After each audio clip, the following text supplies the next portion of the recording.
আলাইকুম প্রিয় বন্ধুরা, আশা করি আপনারা সকলেই ভালো আছেন।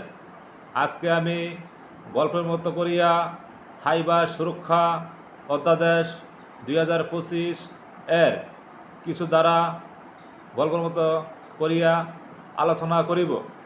গল্পটি হলো, কামাল নামক ব্যক্তি অনলাইনে ডিভাইসের মাধ্যমে জুয়া খেলেন। উল্লিখিত ঘটনা পুলিশ দেখতে পাইয়া তাহাকে গ্রেপ্তার করে। উল্লিখিত ব্যক্তির কী অপরাধ প্রশ্নে তা জানতে চাওয়া হয়েছে।